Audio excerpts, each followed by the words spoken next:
بنام خدائے رحمان و رحیم۔ اللہ، کیا تمہیں خبر نہیں ہے کہ زمین اور آسمان کی فرما روائی اللہ ہی کے لیے ہے۔ نماز قائم کرو اور زکوٰۃ دو۔ اللہ، مشرق اور مغرب سب اللہ کے ہیں۔ اللہ بڑی وسعت والا اور سب کچھ جاننے والا ہے۔ اللہ جس بات کا وہ فیصلہ کرتا ہے اس کے لیے بس یہ حکم دیتا ہے کہ ہو جا اور وہ ہو جاتی ہے۔ اللہ کا رنگ اختیار کرو، اس کے رنگ سے اچھا اور کس کا رنگ ہوگا۔ اللہ، تم مجھے یاد رکھو، میں تمہیں یاد رکھوں گا۔ نماز، صبر اور نماز سے مدد لو۔ شہید، جو لوگ اللہ کی راہ میں مارے جائیں انہیں مردہ نہ کہو، ایسے لوگ تو حقیقت میں زندہ ہیں۔ آزمائش، ہم ضرور تمہیں خوف و خطر، فاقہ کشی، جان و مال کے نقصانات اور آمدنیوں کے گھاٹے میں مبتلا کر کے تمہاری آزمائش کریں گے۔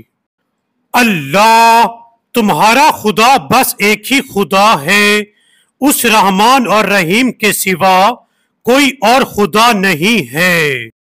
شیطان، لوگوں، زمین میں جو حلال اور پاک چیزیں ہیں انہیں کھاؤ اور شیطان کے بتائے ہوئے راستوں پر نہ چلو، وہ تمہارا کھلا دشمن ہے۔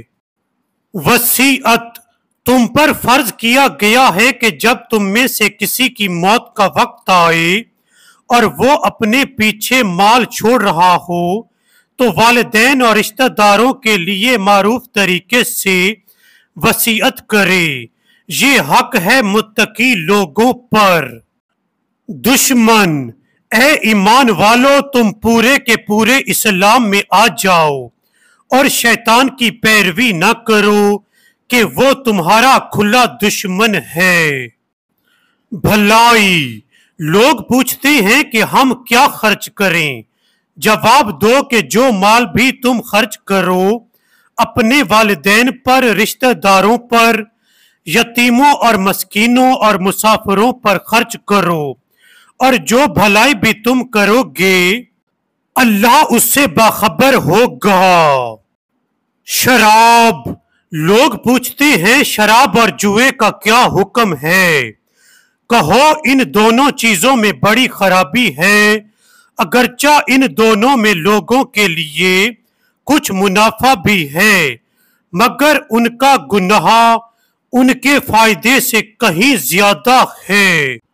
خرچ، لوگ پوچھتے ہیں ہم راہ خدا میں کیا خرچ کریں، کہو جو کچھ تمہاری ضرورت سے زیادہ ہو، اس طرح اللہ تمہارے لیے صاف صاف احکام بیان کرتا ہے، شاید کہ تم دنیا اور آخرت دونوں کی فکر کرو۔ یتیم، پوچھتے ہیں یتیموں کے ساتھ کیا معاملہ کیا جائے، کہو جس طرز عمل میں ان کے لیے بھلائی ہو وہی اختیار کرنا بہتر ہے۔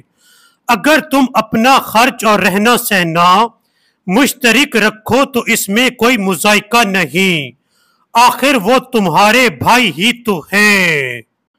قسم کھانا، جو بے معنی قسمیں تم بلا ارادہ کھا لیا کرتے ہو ان پر اللہ گرفت نہیں کرتا، مگر جو قسمیں تم سچے دل سے کھاتے ہو ان کی باز پرس وہ ضرور کرے گا۔ عدت، تم میں سے جو لوگ مر جائیں ان کے پیچھے اگر ان کی بیویاں زندہ ہوں تو وہ اپنے آپ کو 4 مہینے 10 دن روکے رکھیں، پھر جب ان کی عدت پوری ہو جائے تو انہیں اختیار ہے اپنی ذات کے معاملے میں معروف طریقے سے جو چاہیں کریں۔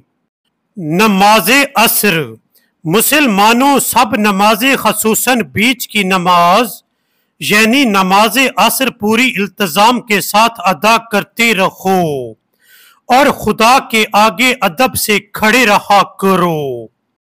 نماز بد امنی کی حالت ہو تو خواہ پیدل ہو خواہ سوار، جس طرح ممکن ہو نماز پڑھو۔ وصیت: تم میں سے جو لوگ وفات پائیں اور پیچھے بیویاں چھوڑ رہے ہوں، ان کو چاہیے کہ اپنی بیویوں کے حق میں یہ وصیت کر جائیں کہ 1 سال تک ان کو نان و نفقہ دیا جائے اور وہ گھر سے نہ نکالی جائیں۔ قرض حسنہ: تم میں سے کون ہے جو اللہ کو قرض حسن دے تاکہ اللہ اسے کئی گنا بڑھا چڑھا کر واپس کرے؟ اللہ وہ زندہ جاوید ہستی جو تمام کائنات کو سنبھالے ہوئے ہے، اس کے سوا کوئی خدا نہیں ہے، وہ نہ سوتا ہے اور نہ اسے اونگ آتی ہے۔ میٹھا بول: ایک میٹھا بول اور کسی ناگوار بات پر ذرا سی چشم پوشی اس خیرات سے بہتر ہے جس کے پیچھے دکھ ہو۔ اچھی چیز: اے لوگو جو ایمان لائے ہو، جو مال تم نے کمائے ہیں اور جو کچھ ہم نے تمہارے لیے زمین سے نکالا ہے، اس میں سے بہتر حصہ راہ خدا میں خرچ کرو۔ مفلسی: شیطان تمہیں مفلسی سے ڈراتا ہے اور شرمناک طرز عمل اختیار کرنے کی ترغیب دیتا ہے، مگر اللہ تمہیں اپنی بخشش اور فضل کی امید دلاتا ہے۔ اللہ بڑا فراغ دست اور دانا ہے۔ صدقہ: اگر اپنے صدقات اعلانیہ دو تو یہ بھی اچھا ہے، لیکن اگر چھپا کر حاجت مندوں کو دو تو یہ تمہارے حق میں زیادہ بہتر ہے۔ قرض: اے لوگو جو ایمان لائے ہو، جب کسی مقررہ مدت کے لیے تم آپس میں قرض کا لین دین کرو تو اسے لکھ لیا کرو۔